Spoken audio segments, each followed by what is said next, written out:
Hey, so ngayon gagawa po kami ni Mior ng super duper creamy na merienda na pampalamig. So, first time namin gumawa nito kaya samahan nyo kami hanggang dulo. 3 ingredients only.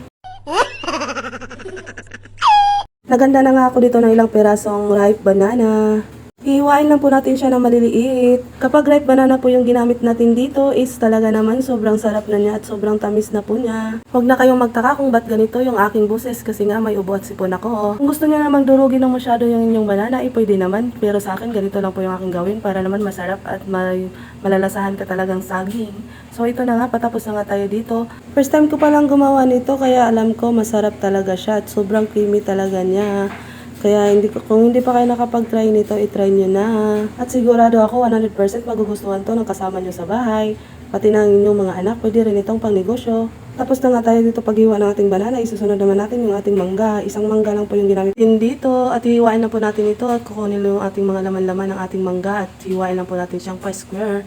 Pagkatapos nga natin mahiwa yung 5 square yung ating mangga, pwede na natin siya kukunin gamit yung ating kutsara o pwede naman kayong gumamit ng baso. At hinihalo ko na nga lahat yung ating banana at saka yung ating mangga. Kung gusto nyo naman yung super duper crush na yung ating banana at saka yung ating mangga, pwede naman. Pero gusto ko talaga ganito lang po talaga para may masarap na malalasahan. Saging at mangga. So ito na nga, maglalagay na ako ng angel cream densada. Pwede kayong gumamit ng all-purpose cream at maglalagay kayo ng kaunting condense.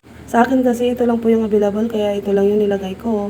Para makasave naman tayo ng kaunti kasi nga sobrang mahal ng all-purpose cream. So ito na nga, tapos na nga tayong maglagay. Haluin lang po natin at saka takpan natin. Ilagay lang po natin sa ref ng ilang hours. At pagkatapos nga ng ilang oras, ito na, ready to serve na po yung ating dessert. At ano pang hinihintay nyo, i-try nyo na po itong ating dessert na sobrang creamy talaga niya. Sobrang sarap.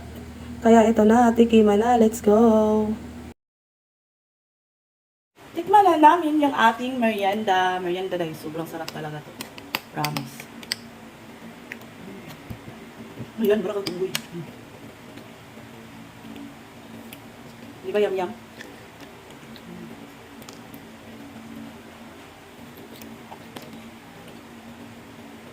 Sakto lang po yung tamis niya, promise.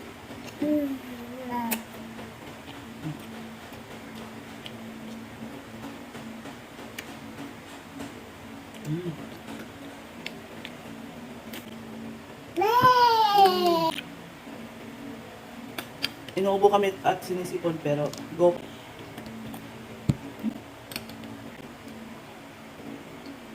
Ganahan siya. Yum-yum, be? Ah, yum-yum. Saging.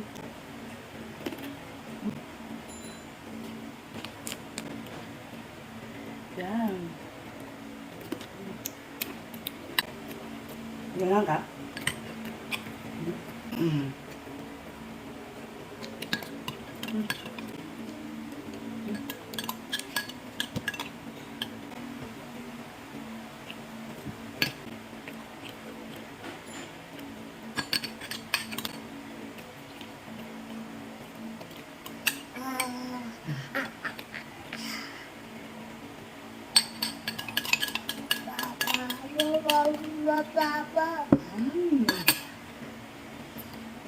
Try nyo na guys.